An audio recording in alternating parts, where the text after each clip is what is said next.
Have you guys heard the name Antonio Brown? If not, you haven't been watching the news at all. He has been the most talked about athlete on the news and around the world. My job today is to fact check all the news that has came out against Antonio Brown, from sexual allegations to his problems with the NFL.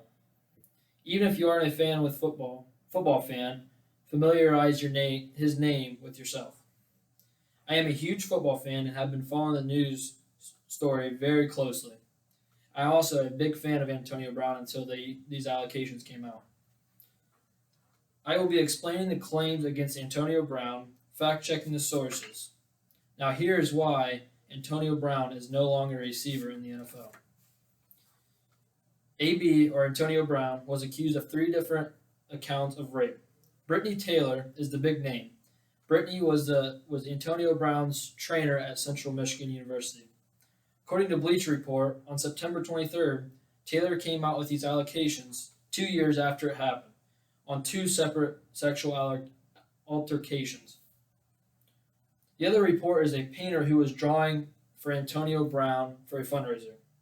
She accused him of having sexual allegations with two other women in the same room she was in while she was painting. Brown is denying all reports of these allegations, and the case is under review. So where is Brown, and what is he going to do now? Well, Brown has played for three teams in the past 6 months in the NFL. He had a 3-week battle with the NFL over a helmet issue where they said his helmet was no longer league certified to play in. He also had frostbite on his foot from the off-season training. He was picked up by the Raiders after the Steelers traded him last year. He got in a fight with the Raiders GM and was released by the Raiders. He was then picked up by the Patriots. The Patriots allowed him to practice while all these allegations were going on. He was accused of rape while with the Pats, and when more came out, the Pats released him. Now that you know the background of the story, here are some of the news sources that covered it. Bleacher Report and staff writer Timothy Rapp said attorney of female artist accused Brown of sexual misconduct after he had sex with two women in the same room she was in. Brown then sent threatening text messages once reports came out that she exposed him. Brown was immediately released by the Patriots after the text messages came out, and then a Patriots fan threatened the woman. ESPN, along with several staff writers, said in 2018, Brittany Taylor, Brown's trainer, was coming home from a bar and stopped at Brown's home for food and used the bathroom. Brown forced her onto a bed and raped her.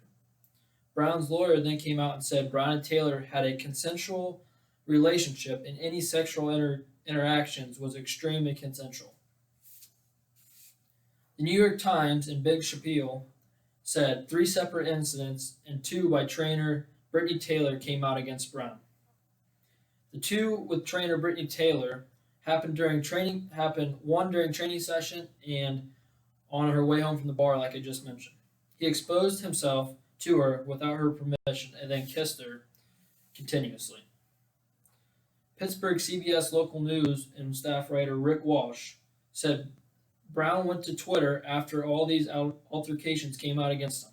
He called out Ben Roethlisberger for his rape allegations, and Ben only got suspended 4 games for the same thing Antonio Brown did.